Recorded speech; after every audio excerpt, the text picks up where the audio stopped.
What you want to do is you want to get your water and your watercolor brush, and you want to start with just the foreground. So you're going to wet with just water all of the water at the bottom. If you decided to paint or draw flowers at the bottom, then you want to wet the flowers first. So whatever is at the bottom of your page, you're going to paint first. So I'm wetting all of the water. Make sure that you get the edges of your paper, so it should get your table slightly wet, which is why we have a placemat underneath us.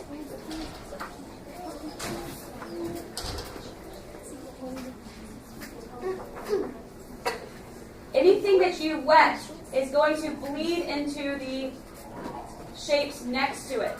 So I'm going to just wet these large waves in the foreground, and then I'm going to paint the waves in the background after the foreground dries.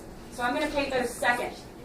So today I'm just doing the foreground, which are the large waves, because all these colors are going to bleed together, because I'm painting with a wet on wet technique. So I would recommend you get a large brush and a small brush, in case you have a small detailed area.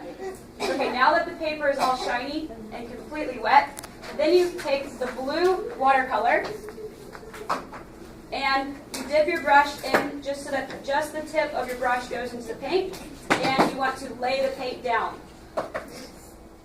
I always start with the darkest colors first. Somebody have a question? Yes. Yes. If you like wet with like sharpie, is that is it gonna bleed too? Excellent question. The Sharpie does not bleed, as you see, because I have wet on top of it, and notice it didn't go anywhere. Now notice I only touched the paper about 5 times. I'm going to pull some of it up here. You want the water to do the work, and nobody's on their iPad right now. You want the water to pull the paint across the page. You can tilt your paper, but just tilt it a little bit because you don't want it to run into the dry areas. Yes? Are you supposed to do waves? You can. We'll talk about that in a minute. Now, the bubbles at the bottom, I'm going for a splash technique. So I'm going to take my brush and hover it above the paper and gently tap so I get a splatter.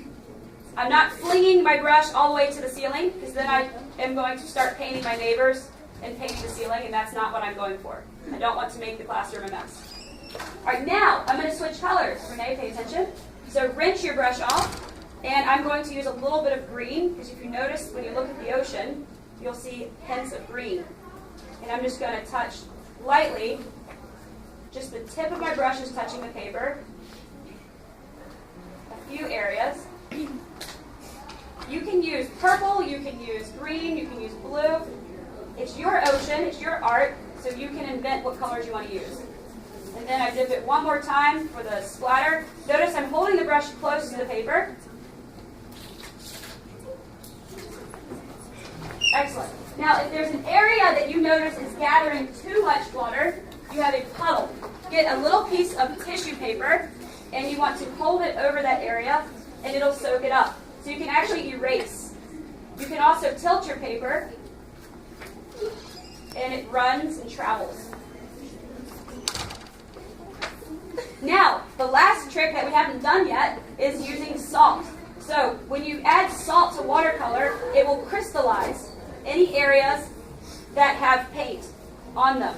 But you want to make sure that it's wet. So I'm wetting the bottom again just to make sure I have plenty of water. Splatter a little bit more paint. And then you take the salt and you tap it over anywhere you want it to crystallize. Notice I'm holding the salt horizontal, so it's straight. Horizontal. Another thing you can do is you can put it on a tray and just pinch it with your fingers and then sprinkle it. I'm only going to do the salt in a few areas, because if you cover the whole thing with salt, then it's not as exciting. Just do a few areas, and it's going to dry and crystallize, and it makes this really amazing texture.